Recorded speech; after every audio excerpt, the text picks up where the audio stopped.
What's up, everybody? It's the Fight Forecast. Today we're back with another video. We got a little three things in one here. We're gonna go over obviously the fight announcement, McGregor Holloway 2, Rousey versus Carano card, and then also talk about the Allen versus Costa card. First, get to the news. Dana White breaks it as soon as Francis Ngannou walks out. Love it. I'll get into the MVP card later and what that kind of means for UFC, but it's a big fight, boys. This is gonna do a lot of numbers. Not only do you have Conor McGregor, brings all the casual fans in, but you have Paddy Pimblett, who all the casual fans know as well.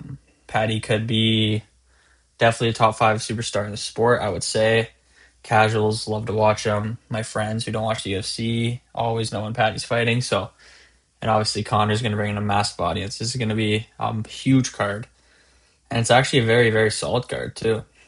This is not the boat order, I don't think. I think they just threw these on, but Cody Garbrandt, AJ Yanez. I think Yanez beats the fuck out of Cody Garbrandt. Um, Rob Whittaker, Nikita Krylov, Rob moving up to light heavyweight, which is pretty crazy. Remember watching him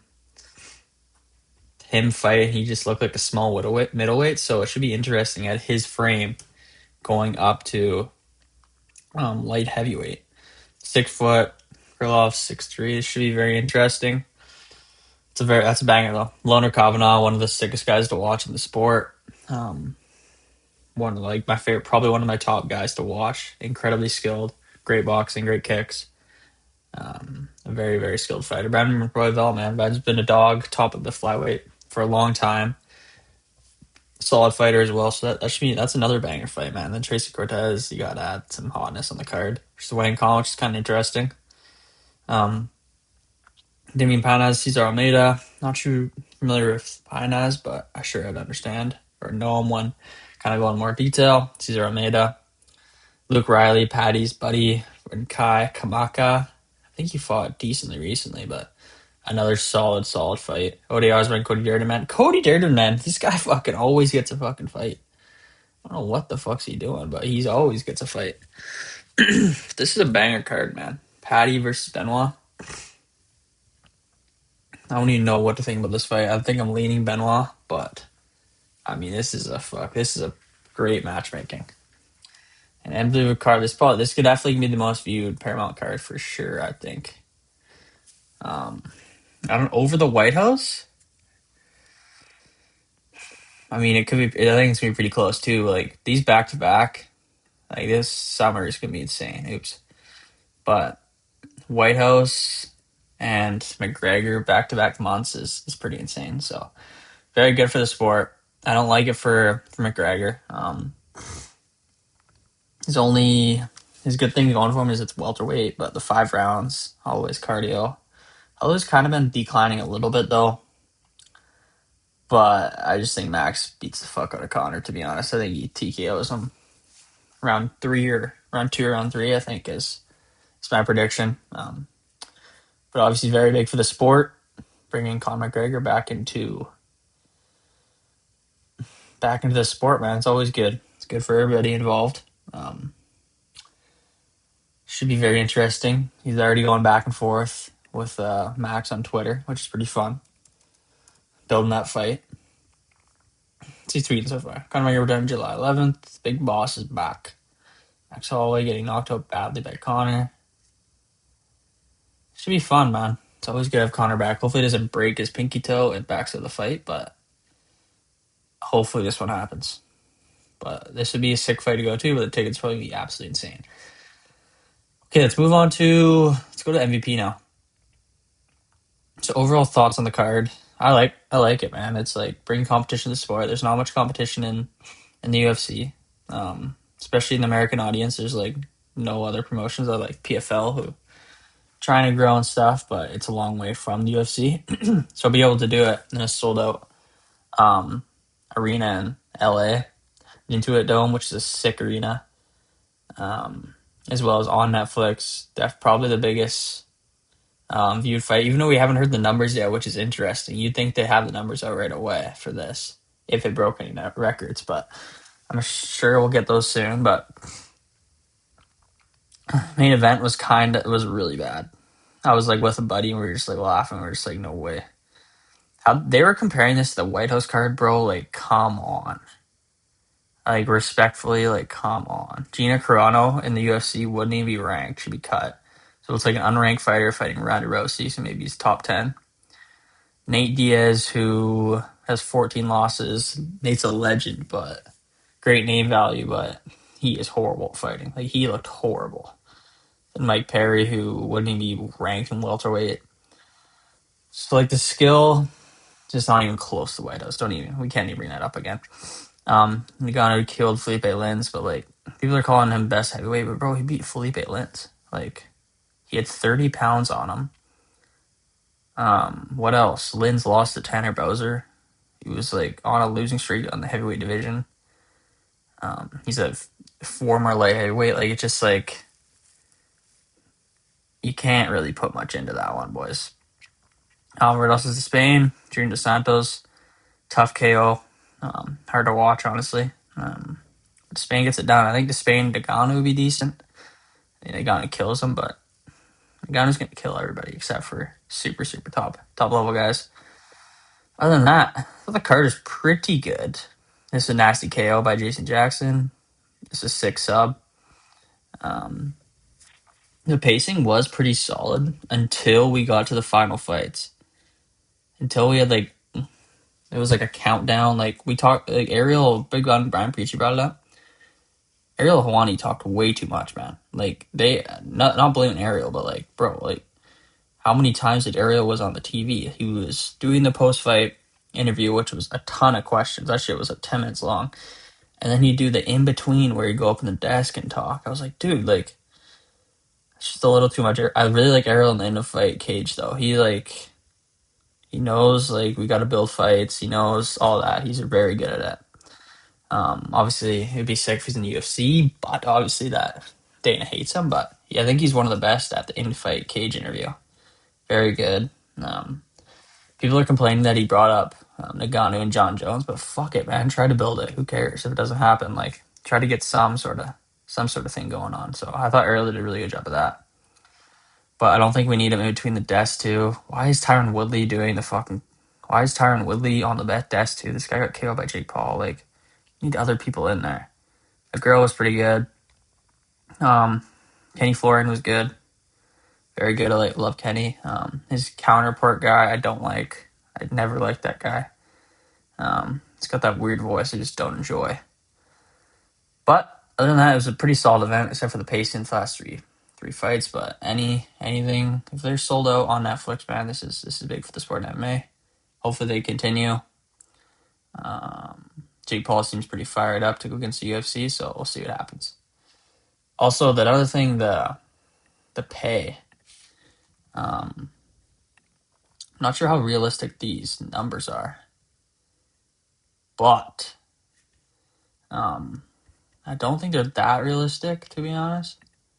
I don't really know, but Gina Carano getting 1.5 million for literally being horrible at fighting. Like, it's like me walking in there. I don't think these are super accurate, but, like, the pay is not great. Like, yeah, the bottom line is 40K, but, like, Junior Dos Santos making 80K. Dude, he's probably making, like, 4 times that or 5 times that in the UFC when he's fighting. Ngannou, of course, wants him so much money. Nate Diaz is probably making $1 million in the UFC if he fought. So I don't know if there's I'm not going to put too much into that. Those could be not very accurate. But hey, let's go to the Allen versus Costa card. I was kind of in and out of this card, watching the hockey game as well, but it was a solid card. I thought when I was going back and forth, did not watch any of the starting fights. Shannon Bond lost, man. That's sad. Who we got here? Cody Brundage won.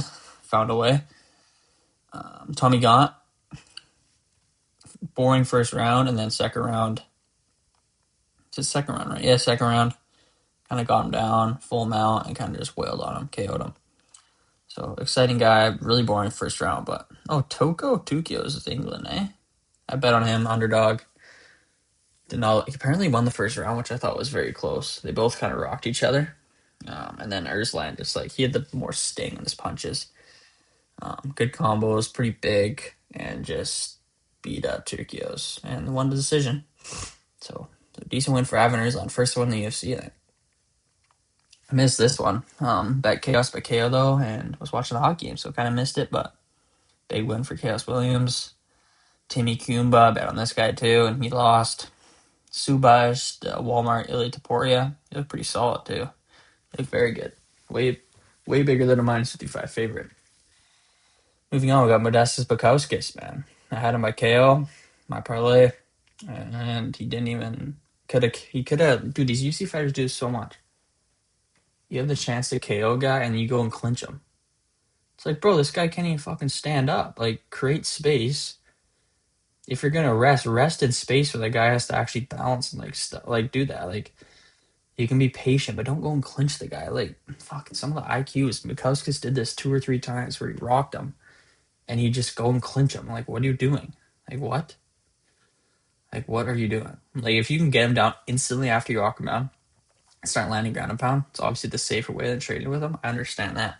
But if you just clinch against the fence, you're not doing anything for 2 minutes. Like, what are you doing? Like, what's your IQ here? So he could have KO'd him in round 1, but didn't and lost and won the split decision. And so good win for Badowsis, but not great to be honest. Malcolm Wellmaker versus Juan Diaz. Wellmaker might be a fraud, boys. Lost Ewing. Loss is aging well though.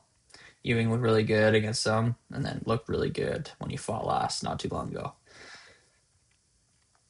But he's getting that title where he's strictly a left hook guy. Didn't have much ground defense, and plus 230 underdog came in and subbed him. So Wellmaker's got some things to reflect on in his camp. What's he working on? What's he trying to improve and that type of thing? Because you're probably fighting for your job the next fight. So losing to an unranked Juan Diaz is not a good look. But we'll see if he can bounce back. Duho Choi versus Dan Dos Santos. This was a sick fight. No wonder it's the co-main event. Santos is throwing absolute nukes back and forth. Duho Choi was extremely durable though, was eating the shots, and then Santos getting more and more gassed. And then round 2, Duho Choi kind of hits him to the body, and the guy kind of curls up, goes to the ground. And Chibok guys sometimes do that, so that's how it went. Duho Choi, big win. Looks like he's 10 years old, but he's older. And big win for him, fight of the night, 100K each. Good night's work. Main event, Arnold Allen versus Mel Quells. The fuck? Costa? I'm not going to say his first name. But Arnold Allen looked very good. Very good unanimous decision. I'm not sure Costa was eating some of these shots. He had Tuss's stand defense really stood out to me. Arnold Allen's left hand could not miss Costa's head. He's throwing that thing and landing every single time. A little much too, Arnold Allen's really fucking good. So I picked Arnold Allen to win. Because he's really good, and it's fucking hard to get in top 7 of featherweight, and he's fought some really good guys. So a little too much too soon, but I don't think Malakai's Costa lost too much stock here. Maybe fight unranked or top, maybe like a 14-15 guy next. But pretty solid performance for Arnold Allen, who really needed the W, and he got it. We kind of look who Costa could fight next in the featherweight division. He's 12. He could fought, Patricio Pirco, David Onama.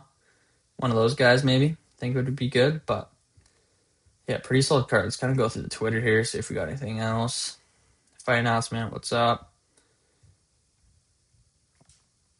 Wow, banger card. Card's actually sick, dude. Corey Sanding and Mario Bautista, too. UFC just announced for next fact week. Great for Francis Walked. Jed Nishi. This is the most sad to see kind of stuff. I'm doing great. I'm a human being. Which is a rocky ride, but I'm doing fine, thanks. Jiro. Guy didn't like him latching up.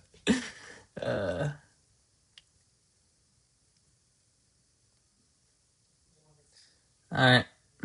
Thank you, boys. And see you later. Make sure you guys like, comment, subscribe. I guess on the event. I think we got Baku next event, so I'll probably do a breakdown for that. Peace.